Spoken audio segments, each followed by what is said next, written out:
Hello friends, कैसे हैं आप। आशा करता हूं आप स्वस्थ होंगे और अच्छे होंगे। आप देख रहे हैं आस्क वकील गुरु और मैं हूं आपका होस्ट एडवोकेट आदित्य तिवारी। आज हम एक अहम मुद्दे पर बात कर रहे हैं जिसमें परिवार में आपस में इस बात पर लड़ाई झगड़े देखे गए हैं और ये लड़ाई झगड़े कोर्ट तक भी पहुंचे हैं।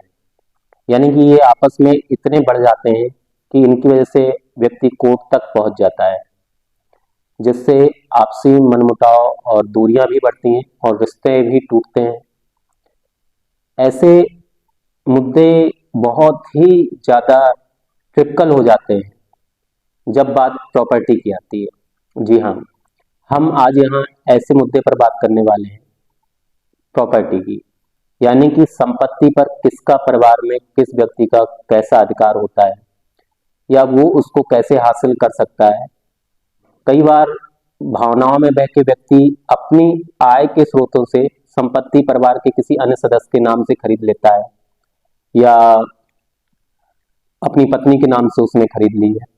लेकिन भविष्य में आपसी मनमुटाव या लड़ाई झगड़े के दौरान जब बात आती है कि उस संपत्ति का मालिक कौन होगा, तो ये लड़ाई झगड़े का या परिवार में आपसी टकराव का एक बड़ी वजह बन जाती है।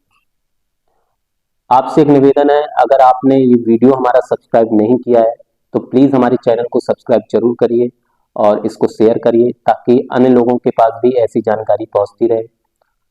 और अगर आपको कोई भी हेल्प चाहिए तो मैं डिस्क्रिप्शन में अपना नंबर देता हूं, आप जरूर उस पर कॉल करिए। और एक बात और जो बहुत ही अहम है, हम यहाँ जो भी जानकारी देते हैं वो एक मोटी तौर पर जानकारी होती है, क्योंकि कानून बेहद होता है और बड़ा होता है, उस पे कई खंड होते हैं और कोर्ट में हर कानून की हर केस की प्रकृति अलग होती है। तो वहां पर क्या स्थिति होती है वो कोर्ट के दौरान ही जजमेंट समझ में आता है और प्रकृति केस की देखकर ही उस पर जजमेंट होता है। तो ऐसा बिल्कुल नहीं है कि यहाँ पर जो मैं आपको एडवाइस दे रहा हूँ आप बिल्कुल वैसा ही सोच लें। आपके केस की क्या प्रकृति है ये उस पर निर्भर करता है।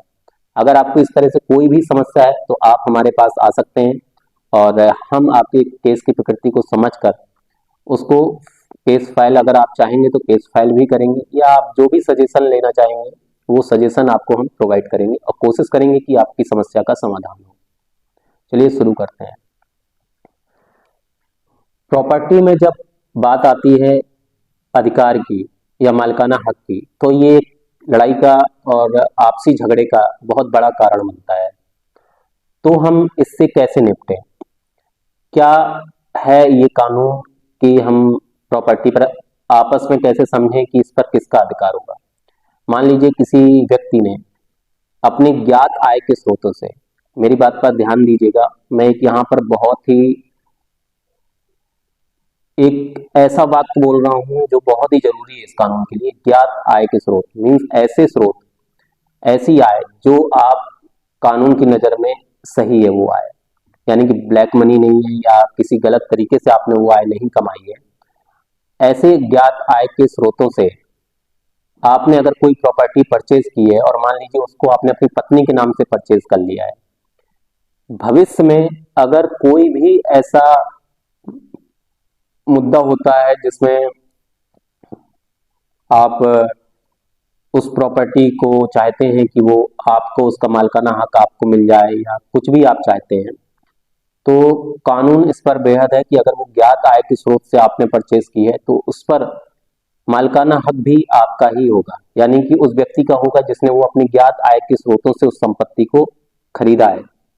यहाँ एक बात और है कि अगर आपने किसी ऐसी आय से खरीदा है जो आप इलीगल आय थी या आपने उसको सरकार से छुपाया था और ऐसे किसी धन से आपने उस प्रॉपर्टी को या संपत्ति को आपने खरीद कर अपनी पत्नी के नाम से किया है, तो वो बेनामी संपत्ति के नाम से जानी जाएगी और उस पर शायद कोर्ट ये आदेश दे सकती है कि उस पर पत्नी का अधिकार है या ये कोर्ट का विवेक है कि वो क्या आदेश देती है, ये ट्रायल का विषय होता है। लेकिन आपको ये बात बहुत अच्छे से ध्यान देना है और जागरूक रहना है कि अगर किसी भी तरह का ऐसे कोई संपत्ति है जिसमें आपने अपने ज्ञात आय के स्रोतों से उसको खरीदा है उस संपत्ति को, या किसी प्रॉपर्टी में इन्वेस्ट किया है तो उस पर अधिकार आपका ही होगा, लेकिन इसके लिए हो सकता है आपको कानूनी मदद लेनी पड़े। तो वो प्रोसेस होती है, वो तो आपको लेनी ही पड़ेगी।